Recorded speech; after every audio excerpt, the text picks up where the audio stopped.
Hey guys, Jeff Hewins here from Beer Cartel. I'm recording live from Beer Cartel HQ and I'm joined by Richard Kelsey. Hello. How are you guys? We hope you're all well in craft beer land.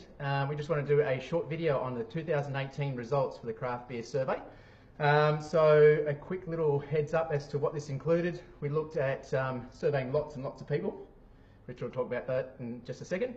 And we looked at really hot topics, so buyouts, independence, excise, container deposit schemes. Yeah, all the things that I guess have been quite topical of late in the media and just generally in the craft beer world.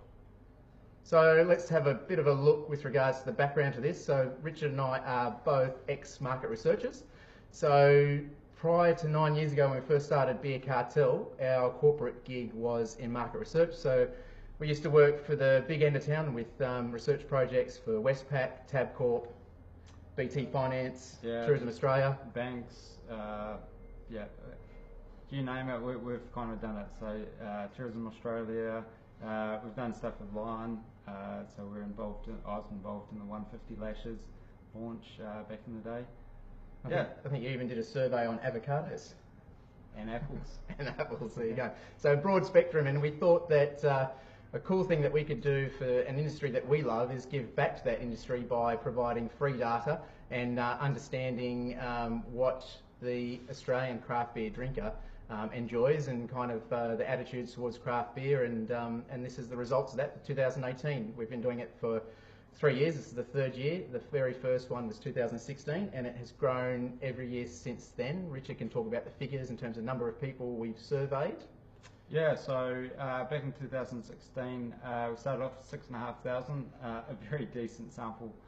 So in the general market research world, if you have 1,000 people complete a survey, you're doing well. To get 6,500 is a pretty amazing effort. And so we went from 2016, 6,500, grew it to 17,000 last year, and then this year we've hit over 18,000 people that have taken part in the survey. So it's a really big sample size.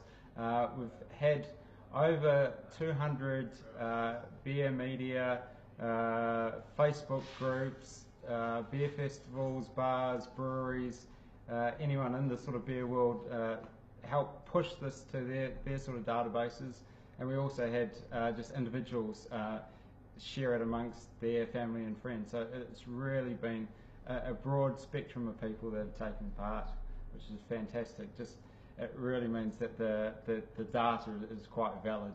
And I guess the comparison set, when you look at who else is kind of providing kind of big data numbers like this, it's the IBIS world kind of figures type stuff that kind of gets released, and usually those reports go for $5,000–10,000 a report. So we always design this to be free information that we can kind of give back to the industry. So for us, that's a big thing, is that we're able to supply this to all the venues and the bars, and also you guys at home that are enjoying craft beer. The results are all 100% free, and we're just trying to put a little bit back into the industry that we love and trying to continue to grow it, because it is a one segment of the market that continues to grow and we love. So. Absolutely, and it's all about at the end of the day, a lot of breweries, a lot of small businesses, and they can't afford to get data themselves. So by us being able to provide it back to them for free, it really does help them with their business decisions and actually be able to supply beer and supply things that consumers want. Cool. So shall we roll into it? Okay. So we've got 6 big takeouts that we're going to go through today. Across a range of things. So takeout number 1. So we focused on the independent seal. This was released by the Independent Brewers Association, so the IBA, back in May this year. So it's only been around for, I think, 5 months, and so far 33% awareness. So a third of craft beer drinkers at the moment are aware of the independent seal. So a bit about the independent seal. When we actually did last year's survey, interestingly enough, we had some questions in there with regards to whether an independent seal would actually assist people in their purchase decisions. And as we went live with that survey in 2017, 12 months ago, the US launched their independence seal. So literally a couple of weeks after going live with trying to kind of validate and get some information around the independent seal, other parts of the world were coming online with their own version of the independent seal. So it was great to kind of see that the questions we were asking were topical, not just only in Australia, but around the world in the craft beer scene. And then that actually assisted the industry to kind of roll that out. And so this is a seal that you'll start seeing on bottles and cans to basically showcase which breweries are actually independent. Not every independent brewery is going to be having this seal because there is a cost associated with being able to display it to support the industry association. But yeah, you can start seeing this on some of the breweries that are members of being able to use this independent seal. Yeah, absolutely. I think I've seen probably on about 10 different breweries so far. So there's continuous ones that have been rolled out. And it's a pretty exciting thing that we're going to start seeing more and more of. And I think that the catchphrase is "Ask for Indie." So if you see the hashtag, that's the catchphrase for the independent seal. There you go. Cool.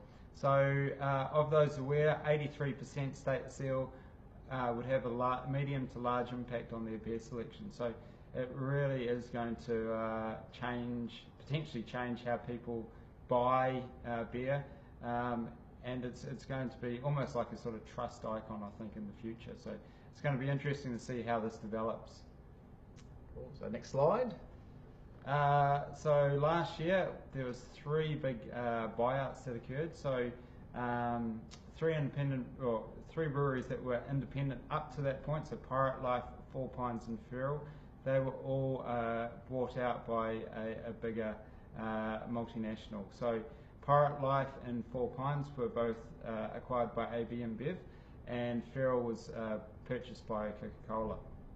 And from that, so we asked the question if people were aware of any of these buyouts. 2/3 of people said that they're aware of at least one of these buyouts or takeovers. So it is quite high awareness in the market just generally of these purchases. Yeah, I think, I mean, and that's a stat that I wasn't expecting it to be that high in terms of people being aware of it. There was a reasonable amount of press, but that was kind of press that was within the craft beer kind of media, so your Crafty Pints and your Brews News.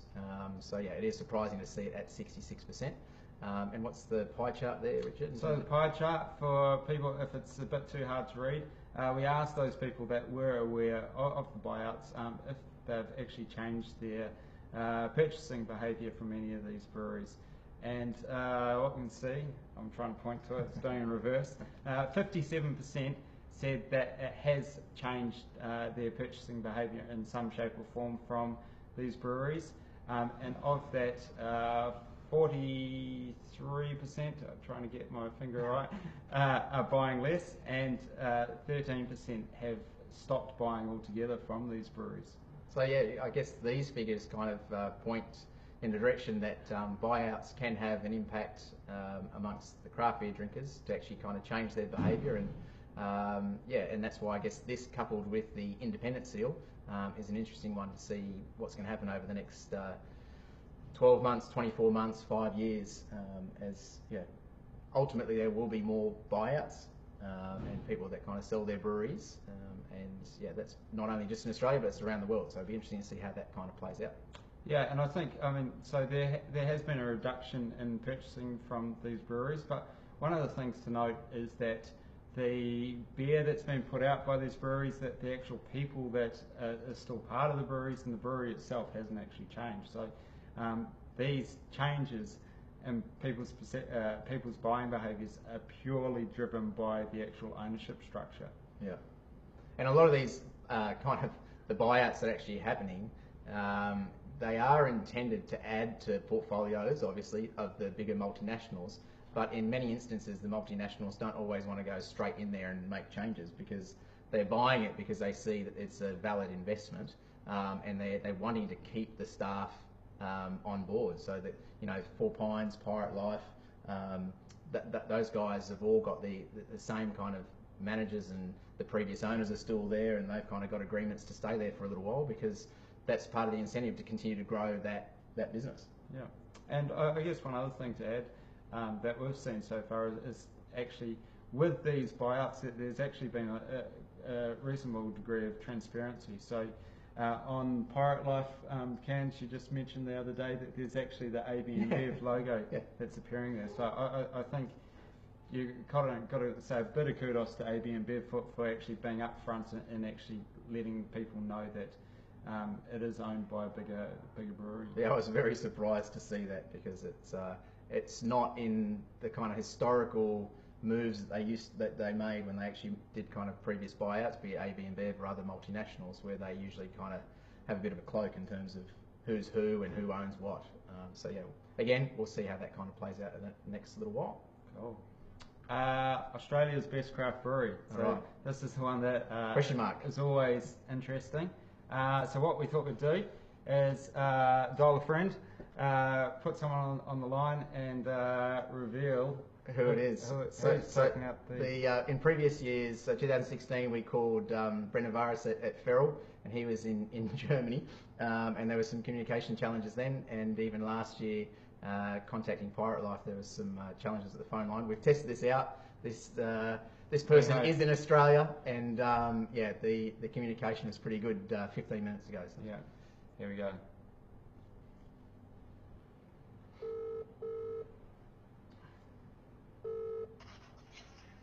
Hello. G'day, Sterling. Yes. Hey, it's Richard Kelsey from Beer Cartel, and Jeff Ewan's here. Hey, Jeff and Rich, how you doing? Yeah, good, thanks. We've got some exciting news for you. Oh yeah, hit us, mate. So you've just taken out Australia's best craft brewery in this year's Australian Craft Beer Survey. You kidding? Yeah, congratulations. It's not a prank call, is it? Yeah, we specialise in those. Nah. Yeah, broken hearts, eh? Yeah. That's awesome, far out. So stoked. Yeah, well done. Bloody hell, how many entries did you get this year? So we had over 18,000 people take part in this year's survey. And yeah, so you took out first place. We had Modus second, Pirate Life third, Stone and Wood fourth, and Bridge Road fifth. Mate, that's good company up there, I can tell you. The Modus guys got second, did you say? Yeah. Mate, congratulations to those legends too. Yeah, congratulations. So tell us a bit about Bolter. Oh, mate, where do you want to start? I guess, we're just a good beer company from the Gold Coast when you boil it all down. We've been kicking around for about 2.5 years now, and it's been a pretty amazing little journey to date. Just from, all the beer awards and all the different things that go with it, and just putting out beers in general, it's just been an amazing experience for us, and I think I still get a little bit nostalgic, and I trip out a little bit every time I'm sitting at home drinking one of our tinnies going, holy shit, me and my mates started this brewery. So yeah, mate, pull it down. It's a good beer company from the Goldie, really. Yeah, cool. And what do you got in store for the future? Oh, mate, we've just undergone a bunch of sort of extensions here. We've been in a fortunate position where we've been running out of beer a little bit. You can run out of beer a few times and people start to get the shits with you if you keep running out of beer. So, mate, we've just done some extensions that hopefully will get us through this summer and keep our head above water. So the extension is going to help make a bit more beer, which is great. We've got some 300 hectolitre tanks arriving in October, which will brew the SPA predominantly, which eases up the main brew house as well. So it frees up a few more tanks, and with that freeing up of space, you can expect to see a few limited releases next year that we're really excited about. Yeah, cool. And tell us a bit about the. So I guess your range has really evolved over the last couple of years. So you started obviously with the XPA, and now just last week I think it was we started getting Captain Sensible. Yeah, mate. So our range, it's I guess it's just reflective of beer we love to drink. At the end of the day, we do love hop forward styles, but we've released beers that we just love to drink, whether it be the Pilsner or the Old Brown, double IPA, IPA, the Strong Pale. They're all beers that we feel really passionate about and love making and love drinking. Captain Sensible fits into that space as well. We're super proud of that beer, and it has come about from months and months and months of sort of trial and error to where we're really happy with it. And there were so many people in our community going, "Hey, I love all your beers and they're amazing, but could you give us something that's not going to knock us out on a Sunday night or midweek?" And so Captain Sensible was born. And with that malt bill, you've got less dancing floor to play with, so finding that balance between the hops and the malt is really important. So you're not making a beer that's so hoppy that you're getting mouth fatigue and it's got no malt and alcohol to hang off. So a lot of work went into the old Captain, and we're stoked to have that little yellow tinny out in market now. Yeah, cool. And I guess one of the other things, so we've chatted over the last couple of years, and I think Bolter, you've always had a sort of perspective of actually trying to draw new people into the craft beer world, not just trying to, I guess, pick up people that already exist in the craft beer world. Yeah, for sure. I feel like that's always been a massive mandate of ours. We're fortunate enough to have a pretty broad mouthpiece in terms of who's involved with Bolter and even just how the community that's got behind Bolter as a brewery anyway. Good beer is about inviting people through the door. It's about including people, and I do feel that, back in the day it was little creatures that were getting into venues that no one saw good beer, and then Stone and Wood came along and they forged an amazing pathway into venues that craft beer just was not existing, whether it be RSLs or bowls clubs or these different venues. And now on the Gold Coast, it's very common to have 3 or 4 good beer taps at the local surf club or the local RSL. So we feel really honoured that Bolt's been able to do that. I think that's good for the good beer movement in general. It's just wonderful to see good beer showing up where it wasn't in the past. And, Black Ops are doing the same thing up this way, and Green Beacon, and a lot of brands are finding sort of, new audiences now. And I think it's like anything. Once you have the good stuff, you rarely go back. And, we're finding that up here, that good beer's here to stay, really. Yeah, awesome. Good to hear. Cool. Well, we look forward to seeing what the next couple of years has in store for you guys, and congratulations again, and we look forward to many more limited releases and maybe a couple more additions to core range, although it is quite a large core range at the moment. Yeah, it is. We might have to look at seasonal core products and not full timers. Like, venues will only give you so much shelf space, so we've got to be a bit picky, I guess. But we'll focus on that limited release space, and we'll just kick it along. And for you guys as well, thank you guys for your support around Bolter. You're such wonderful supporters of independent beer in Australia, and you guys do wonderful work. You've got a lot of intelligence behind your business, and it's really great to watch. And all the awards you've won over the past 12 months, and everything you're doing in the space is super cool. And so from Bolter and all, from our side of the fence, we'd just love to say thanks to you guys as well. Yeah, thanks very much. Thanks for that, Silly. Cool. Awesome. Well, have a good day, and now you can kind of get excited. Have a beer. Have a beer. Exactly. Yeah, mate, that's why I'm going to run around the brewery and tell all our bloody gang here that we just won. We're so stoked. Cool. Yeah, awesome. Well, congratulations. Cheers, fellas. Thanks for the call. All right, Sterling. thanks. Cheers. See ya. Bye. All the best. See ya. Bye. Cool. So there you go. There you go. Bolter, as submitted by you guys, number 1. Modus, number 2. So congratulations to the team out at Modus. And number 3 was Pirate Life, Stone Wood, then Bridge Road. So yeah, congratulations to everyone that made the top 5. And all of these results will also be posted on our blog, along with all the charts and a bit of commentary. And I think there's even a slide of the top 10. There's top 10, and just everyone. Yeah, everyone. And then I think there's stuff split by state, and there's information about who completed the survey, age, how much they spend and stuff. So quite a lot out there. This is just the top 6. So rolling on to number 4. Number 4.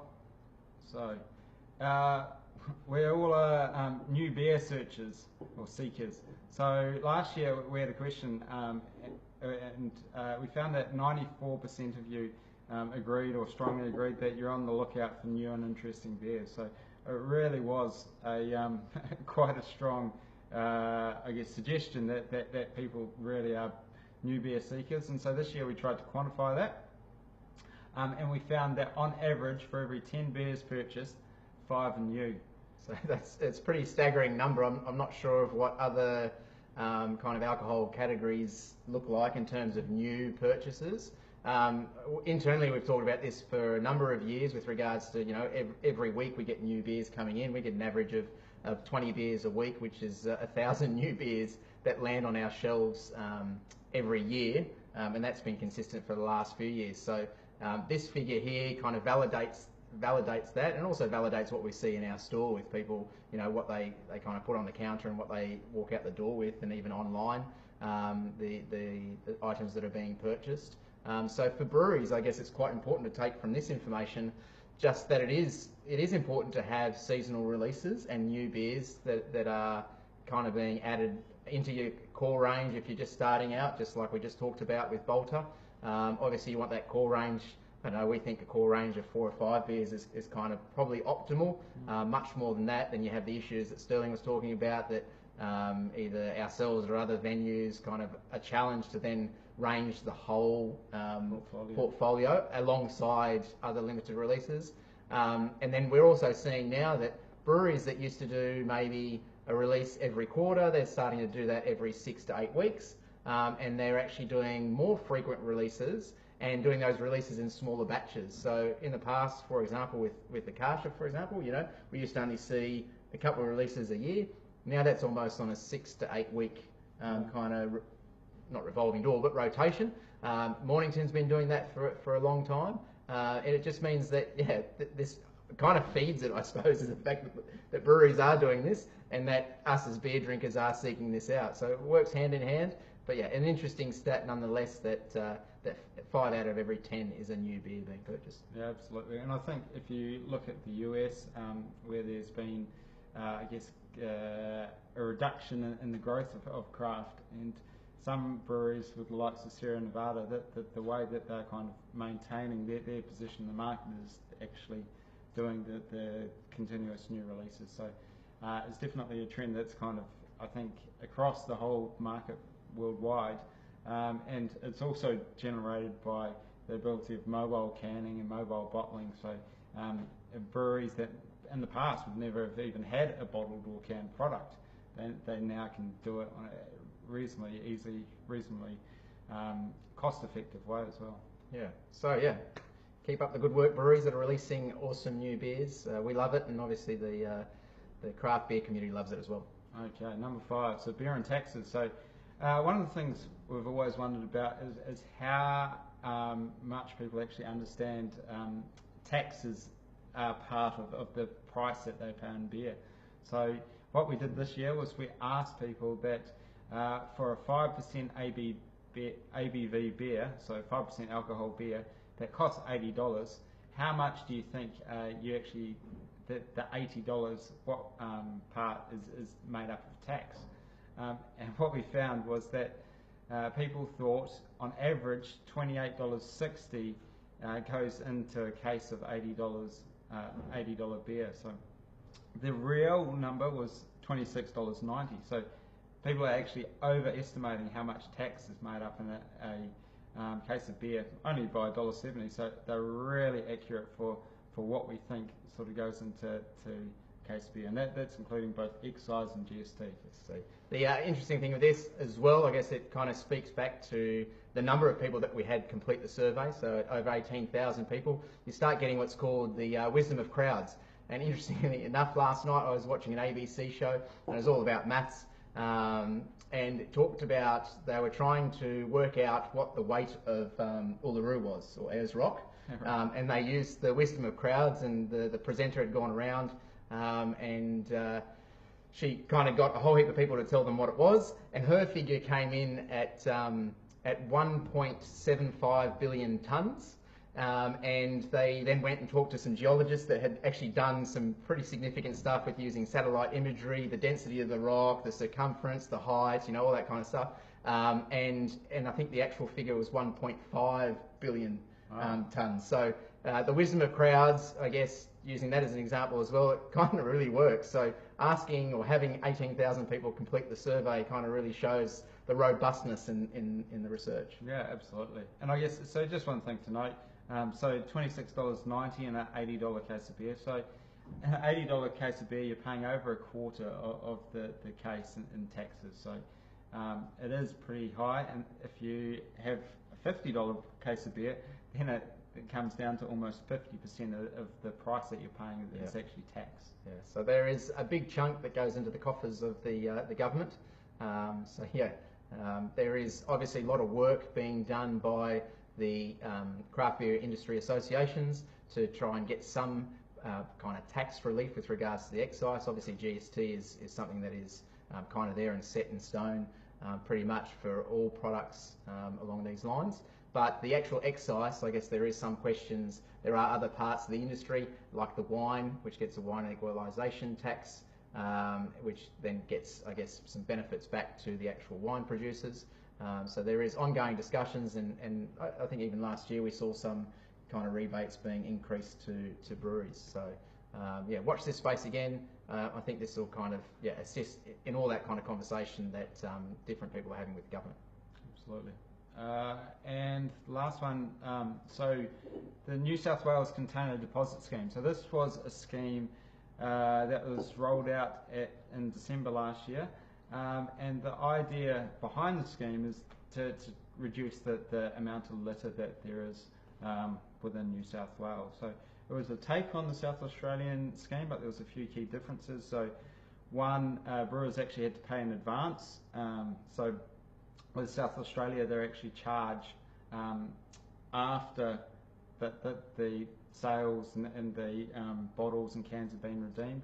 So there was that. There's New South Wales has a pretty established recycling program, just generally curbside recycling, which wasn't in place when South Australia first started. And what was the other? Just the accessibility with regards to collection points, I think, is a bit of an issue. So there's there's the reverse vending machines, which there's a limited amount. When they first launched, there's only 200 of the 400 that was supposed to be rolled out. I don't know what that number is now, but I don't think they've quite gotten to the 400.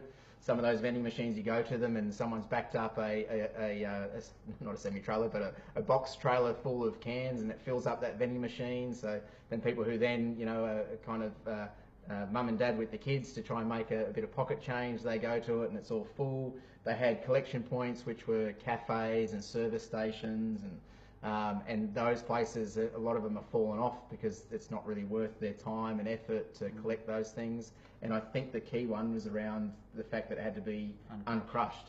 So in South Australia, as long as they can see the emblem or the logo that shows that it's a redeemable vessel, you can kind of get your 10 cents refund.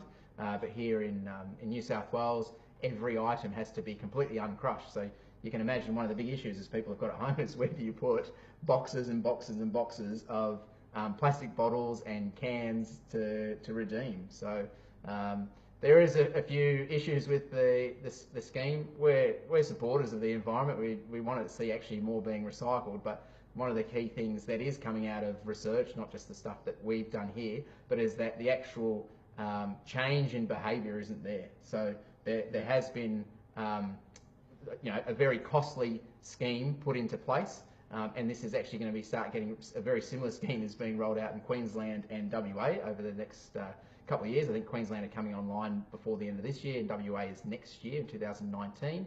And they have kind of looked closely to New South Wales to try and learn from what they don't want out of our system, I guess. Yeah. And one of the other big questions is that the kind of managing governing body is managed by the big boys, so it's Coca-Cola, CUB, and Lion and the likes that have actually got kind of controlling power over what the funds are. So because you've got everyone's paying an extra X amount on the actual purchase price, but then redemptions are lower than expected, there's an imbalance between how much is being collected, and then there's basically an account that's got a sum of money, but isn't necessarily then being kind of returned back to those that have already paid. So being the craft brewers and the like.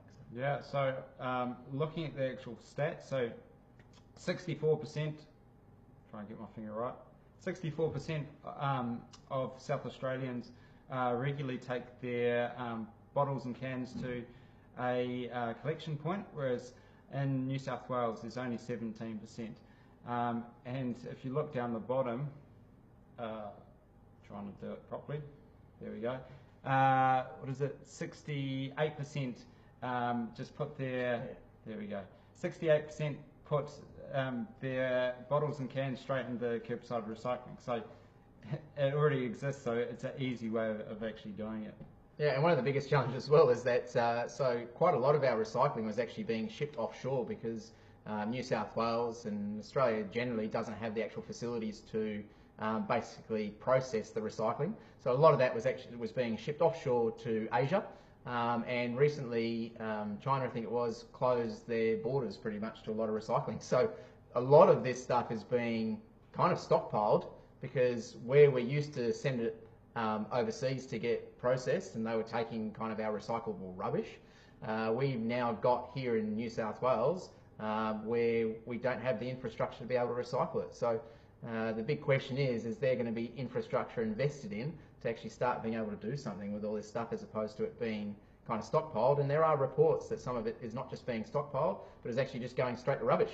So you're paying an extra 10, 12, 14 cents on the vessel that you're purchasing in your case of beer, and you're doing the right thing, trying to get your refund or collecting that back or even putting it in your recycling, and it's not necessarily getting to the end point that you thought it might be getting to. Cool. And yeah, as far as the reason, so 70% not ever using a container deposit collection point, and the main reason is just because there is curbside recycling, and the actual redemption rate or the value you get back from putting in your time and effort to take your bottles and cans to a point, it's just not worth it for people. Yeah. And some of those collection points are dwindling, right? So a lot of these cafes, and I know that here in Artarmon there's a local fruit shop, and they did it for a few months, and they decided it just wasn't worth it to get 8 cents back on every vessel versus their time and effort kind of put into it, and the fact that they had to return them completely uncrushed, and if they were crushed or they were damaged and they couldn't be read, then they didn't get their 8 cents back from the government. So yeah, hopefully the government does change this over time and kind of reiterates the way it's actually done. But yeah, at the moment there does seem to be some significant issues with the program. Yeah, so fingers crossed that there is an evolution, and we can continue to support and help the environment, but maybe not with things working a bit better than they do now. Yeah. Cool. So that's the 6 main takeouts. So our last big thing was 2 lucky people get $500 to spend on craft beer. So anyone that completed the survey or participated in the survey went into a draw to get picked out as a winner to win a voucher for $500 to spend on craft beer. So we're going to show these now. It's just one slide with 2 people. Yep, so we had one that went to one lucky person that took part, and the other was to one lucky person that actually helped promote it and get other people to complete the survey. So we've got 2 lucky winners. So first, thanks to everyone who participated. There's 18,000 of you. A massive thanks. We appreciate that. The industry appreciates your feedback. We hope you enjoyed this video and also enjoyed the survey results that we put out there. Of course, if you've got any questions, put them up in the comments and we'll reply to them. Otherwise, drum roll, and here is the winner. So, Nicholas McKerney and Steve Tibb. Congratulations, you've got $500 to spend on craft beer. So congrats, guys. We'll be in contact just to get that all sorted for you. Big thanks again. And at the moment, so we just had the XPA and we're drinking it out of Sydney Beer Week glasses. So as we wrap up, we might just give everyone a heads up that Sydney Beer Week is not far away. It's towards the end of October. We've got a couple of events that we're doing. But yeah, make sure you support, if you're in Sydney, support Sydney Beer Week. And yeah, thanks again for tuning in. Cool. Thanks, guys. That's it, guys. Cheers. Bye.